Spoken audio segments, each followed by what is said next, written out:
Hello guys, welcome back again. I hope all of you are doing well.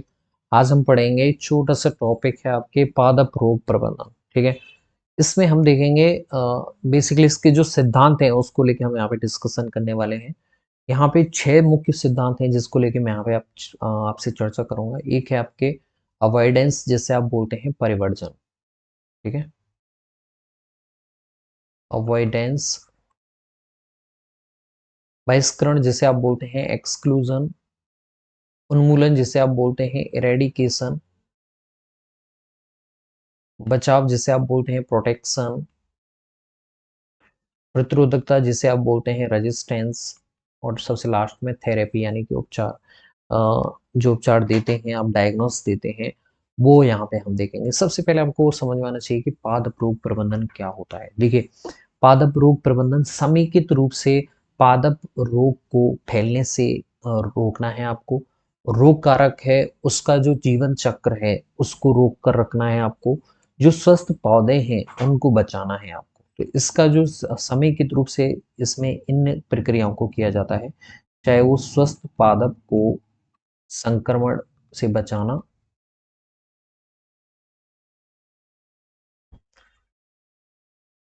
दूसरा कार्य है, एक तो स्वस्थ पादप को संक्रमण से बचाता है, दूसरा जो इसका कार्य क्या है, रोग को फैलने से बचाना है, रोग को फैलने नहीं देना है। ठीक है। ठीक है। दूसरा, आपको पादप रोग उपचार, अगर संक्रमित हो गया है प्लांट तो उसमें कौन सा उपचार दिया जाए जिससे हमारा जो रोगग्रस्त भाग है उनको हटा दिया जाए और प्लांट को जीवन उसका बचाया जा सके। जो रोगजनक का जो जीवन चक्र है उसको किस तरह से, रोगजनक का जीवन चक्र है उसे संदमित कैसे किया जाए। ठीक है। और उसकी जो जनन है उसको कैसे रोका जाए ताकि वो फैलने से वहां पे रोक पाए। तो इसको समेकित रूप से जो हम बोलेंगे उसे हम बोलेंगे पादप रोग प्रबंधन, यानी कि इसमें हम रोगों को फैलने से बचाएंगे। ठीक है। अब इसमें जो अभिक्रियाएं हो चलेंगी वो चलेंगी। सबसे पहले हम देखेंगे परिवर्जन, फिर बहिष्करण, फिर उन्मूलन, फिर आपके बचाव, फिर प्रतिरोधकता, फिर उपचार। ठीक है। तो सबसे पहले हम आ जाते हैं परिवर्जन पे।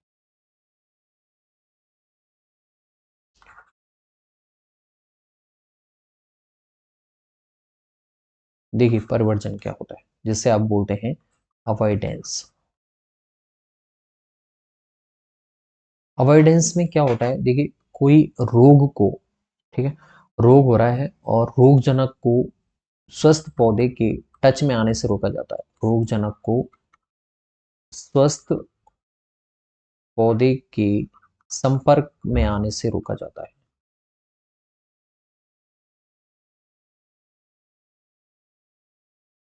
आप कोई सी भी ऐसी प्रक्रिया कर रहे हैं जिसके माध्यम से रोगजनक स्वस्थ पौधे तक नहीं पहुंच पा रहा है, तो उस प्रक्रिया को आप परिवर्जन में शामिल करेंगे। चाहे वो आप कर रहे हो, मान लीजिए नमी बढ़ा रहे हो, तापमान बढ़ा रहे हो, या फिर आपकी जुताई और बुवाई का समय है वो चेंज करके दे रहे हो, जुताई और बुवाई का समय है वो चेंज कर रहे हो। ठीक है। या फिर आप कटाई का जो समय है वो चेंज कर दे रहे हो। भूमि का चुनाव जो है वो वो भी इसी में आता है। मिट्टी का चुनाव कर रहे हो ताकि आपके रोगजनक को स्वस्थ पौधे के संपर्क में नहीं आने दिया जाए। अगर वो आ गया तो वो रोग फैला देगा। इसी प्रक्रिया को हम बोलते हैं अवॉइडेंस, यानी कि अवॉइड करके रखना। रोगजनक को तो पास में फटकने नहीं देना, उसे अवॉइड करके रखना है। दूसरा जो आपका है एक्सक्लूजन, जिसे हम बोलते हैं बहिष्करण। बहिष्करण यानी कि बाहर निकाल। ठीक है। जैसे हम बोलते हैं एक्सक्लूजन, यानी कि कोई आपके स्थापित स्वस्थ पौधों का जो स्वस्थ पौधों की जो समष्टि है, स्वस्थ पौधों की जनसंख्या में आपको कोई भी बाहर से नया रोग नहीं आ पाए उसके लिए आपको ये व्यवस्था करनी है। तो इसे हम बोलेंगे बहिष्करण। स्वस्थ पौधों की जनसंख्या में कोई नया रोग प्रवेश नहीं कर पाए, कोई नया रोग किसी भी माध्यम से प्रवेश नहीं कर पाए, उस प्रक्रिया को आप बोलते हैं बहिष्करण। यानी कि पहले जो रोग हो रहे तो वो तो ठीक है, कोई दिक्कत नहीं है, लेकिन कोई नया रोग वहां पे संक्रमित करने नहीं आ जाए। ठीक है, क्योंकि नया रोग आ गया तो उसका कोई रोगजनक भी नहीं मिलेगा उसे खत्म करने के लिए। तो इसके लिए आप कर सकते हो, बीज जो लेके आ रहे हो उसका प्रमाणीकरण होना चाहिए। ठीक है। दूसरा, मिट्टी मिट्टी में उपचार होना चाहिए। मिट्टी में आपको टाइम टू टाइम देखना पड़ेगा कोई भी संक्रमण संबंधित कोई रोगाणु के जो बीजाणु जो होते हैं वो वहां पे नहीं पड़े हुए हैं, नहीं तो वो मिट्टी के माध्यम से अगली पीढ़ी में संक्रमण कर सकते हैं। ठीक है। पादप संगरोध होना चाहिए। और अगर कोई नई फसल आ रही है, कोई नई किस्म आ रही है, तो उसकी टेस्टिंग होके ही किसानों तक पहुंचनी चाहिए। इसी प्रक्रिया को आप बहिष्करण कहते हैं। ठीक है। अगला आपके आ जाता है उन्मूलन, जिसे आप बोलते हैं एरेडिकेशन। एरेडिकेशन में क्या है उन्मूलन में, कि यहाँ पे रोग हो चुका है ऑलरेडी, रोग ने रोग फैला दिया, ठीक है, रोग फैल चुका है। उसके बाद में आपको जो प्रक्रियाएं करनी है उसको वहां से हटाना है। तो उसके लिए आप क्या कर सकते हैं, जैसे आप रोगग्रस्त पौधा है, रोगग्रस्त पौधे को हटा सकते हो आप, पौधों को जला सकते हो, जला सकते हो, ठीक है, हटा सकते हो, वहां से उखाड़ सकते हो हाथ से। तो यहाँ पे 3 प्रबंधन आप कर सकते हो उन्मूलन के लिए। या तो आप भौतिक विधि का यूज करो, यानी कि आप इसमें भौतिक विधि से, यानी कि हाथों के माध्यम से उसे जला दो। या फिर कोई भाग आपको लग रहा है, जैसे पत्ती में रोग फैल रहा है और पूरा प्लांट स्वस्थ है, तो पत्ती को वहां से हटा दीजिए। ठीक है। तो अगर जड़ों में संक्रमित हो गया है तो आपको जड़ों से उखाड़ देना चाहिए, ठीक है, ताकि वो दूसरे स्वस्थ जो प्लांट है उसको रोग नहीं फैला पाए। तो भौतिक विधि का प्रयोग कर सकते हो, रसायनों का प्रयोग कर सकते हो, रसायन विधि का। दूसरा, आप जैविक विधि का भी प्रयोग कर सकते हो। कौन सी विधि का? जैविक विधि का भी प्रयोग करके आप उन्मूलन कर सकते हो। तो उन्मूलन ये है कि वहां पे जो रोग फैल चुका है उसको आपको किसी भी तरीके से वहां से भगाना है, हटाना है, एरेडिकेट करना है, यानी कि बिल्कुल साफ कर देना उसे। तो उसके लिए कोई सी भी विधि यहाँ पे यूज कर सकते हो आप। भौतिक विधियां, भौतिक विधियों में कई सारी चीजें आती हैं, रासायनिक विधि और एक आपकी जैविक विधि। ठीक है। जैविक विधि में आप क्या कर सकते हो, यहाँ पे आप प्रतिरोधी जो किस्में हैं उनका प्रयोग कर सकते हो। दूसरा, अगर आप देखें रसायन में, ऐसे रसायनों को प्रयोग करो, बीजों को उपचार कर सकते हो, ठीक है, कीटनाशकों का छिड़काव कर सकते हो, जिससे वहां पे वो रोग हट जाए। ठीक है।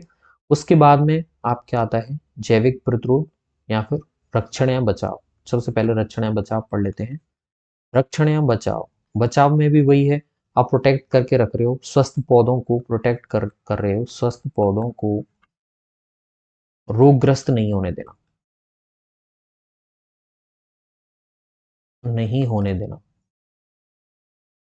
तो इसमें उनकी रक्षा कर रहे हो, उनका बचाव कर रहे हो, ताकि उन्हें रोग नहीं हो पाए। तो इसके लिए आप क्या कर सकते हो, उनके, या तो आप जैसे जुताई का जो समय है वो चेंज कर सकते हो, बुवाई का समय वो चेंज कर सकते हो, कटाई कब करनी है, कब आपको वहां पे कीटनाशक छिड़कना है, इन सारी चीजों को चेंज करके आप पानी, पानी दे के भी कई बार क्या होता है, वहां पे जो कीड़े जो आपके जो रोगजनक पनप रहे होते हैं उनको रोका जा सकता है। साथ में ही जैसे पानी हो रखा है, कहीं पे पानी भरा हुआ है, तो उस पानी को निकासी करके भी आप वहां से हटा सकते हो। तो जो मच्छर और मक्खी वगैरह हैं, जो रोगजनक वहां पे पनप पनप रहे होंगे पानी में, वो भी वहां से हट जाएगा। ठीक है। तो ये प्रोटेक्शन हो जाता है। और रक्षण बचाव के बाद में आपकी जैविक प्रतिरोध, तो जो आपके, सॉरी, प्रतिरोध, रेजिस्टेंस, प्रतिरोधकता। तो इसमें जैविक क्या, इसमें रासायनिक है, प्राकृतिक प्रतिरोध, सारी चीजें आ जाती हैं। तो यहाँ पे क्या, किन किन चीजों का प्रयोग किया जाता है, पादप में संकरण किया जाता है, चाहे उत्परिवर्तन किया जाता है, या फिर आपकी जेनेटिक इंजीनियरिंग का प्रयोग किया जाता है, आनुवांशिक अभियांत्रिकी का प्रयोग करके ऐसी प्रतिरोधी किस्में बनाई जाती हैं, प्रतिरोधी किस्में बनाई जाती हैं। कैसी किस्में बनाई जाती हैं, प्रतिरोधी किस्में बनाई जाती हैं, ताकि आपके रोग है वो नहीं हो पाए। ठीक है। उनमें पहले से ही रेजिस्टेंट आ जाता है, चाहे वो प्राकृतिक हो, चाहे आप संकरण से कर रहे हो, म्यूटेशन देके कर रहे हो, या फिर जेनेटिक इंजीनियरिंग का प्रयोग कर रहे हो, उनमें प्रतिरोध करना है आपको। ठीक है। अगर फसल में वहां पे हो रहा है तो वो रोग करने की क्षमता ही नहीं आ पा रही है उसमें। ठीक है। और ये चीज सबसे ज्यादा हम जेनेटिक इंजीनियरिंग में देखते हैं। जैसे बीटी कॉटन है, उसमें ऑलरेडी, बीटी कपास है, उसमें वॉलवर्म, आपका जो वॉलवर्म होता है कॉटन का, वॉलवर्म, वॉलवर्म एक कीड़ा होता है, उसके प्रति प्रतिरोध हमने ऑलरेडी दे दिया है बीटी जीन को वहां पे पहुंचा के। ठीक है। फ्लेवर सवर टमाटर है, तो ये कई सारी जेनेटिक इंजीनियरिंग के माध्यम से हमने जैविक प्रतिरोधी फसलें बना ली हैं, जो हमारे लिए बहुत अच्छी साबित हुई हैं। उसके बाद में आप उपचार कर सकते हो। उपचार में वही आपको करना है,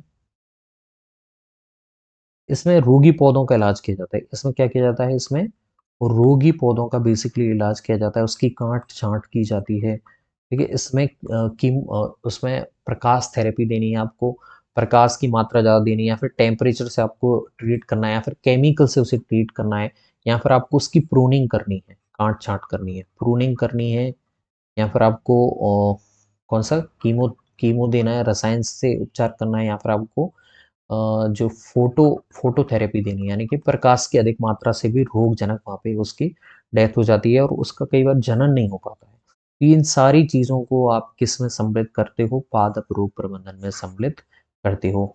आई होप एक बार आप वापस से वीडियो को पॉज़ करके ये चीज़ें लिख के पढ़ने की ट्राई करोगे तो आई होप आपको समझ में आ जाएगा। मैंने सारी चीज़ें यहाँ पे बताने की ट्राई की हैं। और इन सभी चीज़ों को मिला के आप पादप रोग प्रबंधन में सम्मिलित कर सकते हैं। I hope you will get it. Thanks.